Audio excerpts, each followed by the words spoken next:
आधी घड़ी आधी से बुनियाद तुलसी संगत साथ की एक कोटि अपराध। बड़ा सुंदर कहा है, बिन सत्संग विवेक न होई, राम कृपा बिन सुलभ न सोई। जिसको जीवन में सत्संग मिल गया उसको मानो अनमोल खजाना मिल गया। आज मैं आपको भक्त प्रहलाद, भक्त ध्रुव, महर्षि नारद उनकी कोई कथा नहीं सुना रहा। मैं आपको एक दो घटना वो बता रहा हूँ जो मैंने अपनी आंखों से अपने सामने देखी हैं, जो हमारे लिए हर पल एक नई प्रेरणा देती हैं। मैंने क्या देखा, हमारे बिल्कुल पास वाले घर में शादी हुई बेटे की। उनके घर में बहुत सुंदर पुत्रवधू आई। 15 दिन हो गए उस पुत्रवधू को घर में। तो सासू माँ ने सोचा कि आज इस पुत्रवधू को रसोई में लेकर जाते हैं, आज का भोजन हमारी पुत्रवधू बनाकर सबको खिलाएगी, शगुन करेंगे। क्योंकि नई नवेली दुल्हन जब आती है तो उसके लिए पहली बार रसोई में जाना अपने आप में बहुत बड़ा एक जो है कार्यक्रम होता है।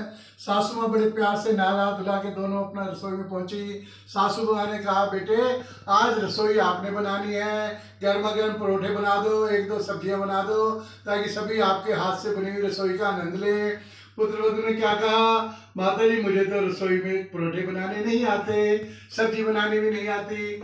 माता जी सत्संगी थी, हमारे परिवार में आती थी निरंतर। उसने कहा, बेटे कोई बात नहीं, समोसे नहीं बनाने तो नहीं, आपको परोठे नहीं बनाने आते तो आप ऐसा करो, थोड़े पकौड़े तल दो, आज का शगुन आपके हाथ से हो जाएगा, उसी से हम आनंद लेंगे पूरा आज के इस रसोई का। उसने क्या कहा कि मुझे जो है पकौड़े बनाने भी नहीं आते, क्या करूं मैं। सासू माँ बिल्कुल परेशान नहीं हुई, शांत एकदम, वही मस्ती वाला चेहरा।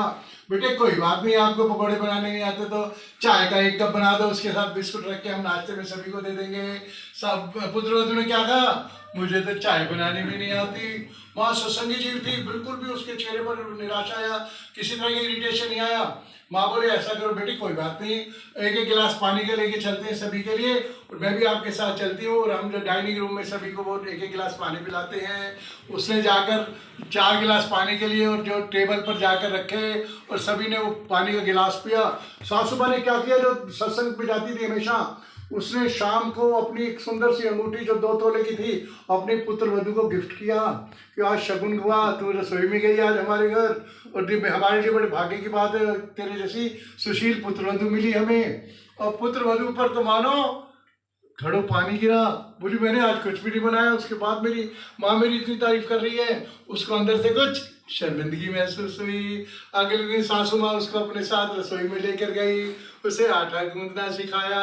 उसने बड़े प्रेम से, बड़ी श्रद्धा से सीखा कि इतनी अच्छी माँ तो मेरी भी नहीं थी, वो भी चिढ़ जाती थी किसी बात पर, और लेकिन ये तो मुझे भरपूर प्यार दे रही है।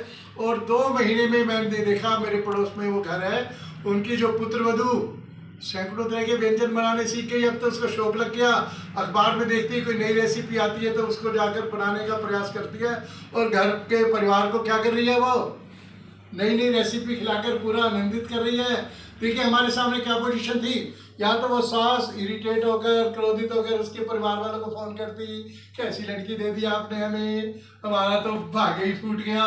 लेकिन वो सत्संग में जाती थी, इसलिए उसको क्या रहा, अरे मेरी बेटी है, मेरी बेटी आई है मेरे घर में, नहीं आता तो क्या हुआ, मैं इसकी माँ हूँ, मैं इसको सिखाऊंगी।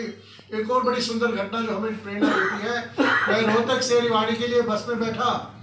एक अगले स्टेशन पर एक बुजुर्ग महिला उस बस में आकर बैठी, 2 सीटों वाली उस पर बैठी। उसके हाथ में एक जो है कनस्तर सा था, टीन था किसी चीज़ का, गाँव की थी, तो उसने आगे रख दिया। लगभग 75 वर्ष की आयु होगी अनुमानता है। वो बैठी और वो गुनगुना रही है कोई भजन, कोई सुंदर सा भजन गुनगुना रही है, और उसका चेहरा आनंदित है। एक स्टॉप बाद बहुत से लोग आए, तो उसमें एक नई किस्म की जो महिला है, जो पढ़ी लिखी लेडी होती है, जीन्स और पैंट में, और उसने हाथ में एक बैग रखा है, एक अटैची है, और उसने आकर उस बुजुर्ग महिला के पास अपनी अटैची पैरों में रखी और अपना बैग उठाकर उस बुजुर्ग महिला की गोद में रख दिया। बड़ा सा बैग था पूरा। मुझे लगा कि वो बुजुर्ग महिला करा जाएगी उसके वजह से, लेकिन वो मुस्कुराती रही, गुनगुनाती रही, उसके चेहरे पर कोई भाव नहीं आया। मेरे को लगा कि उस जो नई जो लेडी ने, फैशन प्लस लेडी को लगा कि मेरी बात पूरी नहीं हुई। उसने क्या किया, उसने उस बैग को और ज़्यादा उसके ऊपर रखा और खुद उस साइड होकर निकलने लगी। यानी उसने उस बुजुर्ग को परेशान करने का और प्रयास किया। बुजुर्ग महिला वही भजन गाती रही, मुस्कुराती रही, उसके चेहरे पर कोई कटु भाव नहीं आया। मुझे 10 मिनट तक मैं लगातार देखता रहा। तो मैंने उस बुजुर्ग महिला से कहा, क्या बात है, आपको कोई परेशानी है तो आप मेरी सीट पे आ जाएं।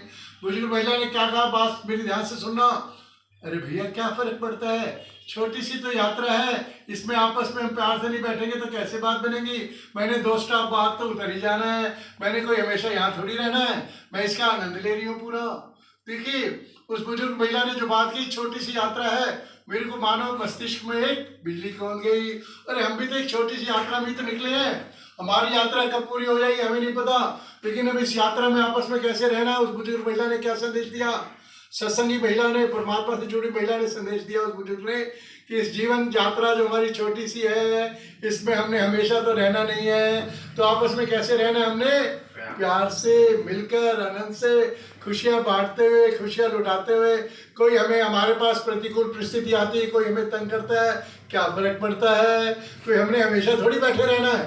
तो ये भाव आते ही ये दुनिया कैसी हो जाएगी। यदि हम सभी इस भाव को अपने अंदर ले लेते हैं तो इससे क्या हुआ, इसमें सभी एक दूसरे का आदर करने लगेंगे।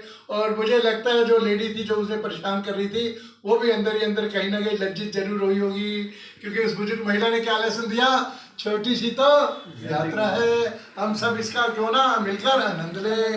तो मित्रों, हमारे जीवन रूपी यात्रा भी ज्यादा बड़ी नहीं है, हमें नहीं पता हमारा स्टॉप कब आ जाएगा, कब अचानक हमें उतरना पड़ेगा इससे, या यूं कहें कि जबरदस्ती हमें यहाँ से उतार दिया जाएगा। इस यात्रा के, जीवन यात्रा के हर पल का हम भरपूर आनंद लें, परमपिता परमात्मा को धन्यवाद दें। और आप सभी के लिए नवरात्रि की शुभकामनाओं के साथ मैं प्रार्थना करता हूँ परमपिता परमात्मा से, माँ शेरावाली से, कि आप सभी परिवार से सकुशल रहें, स्वस्थ रहें।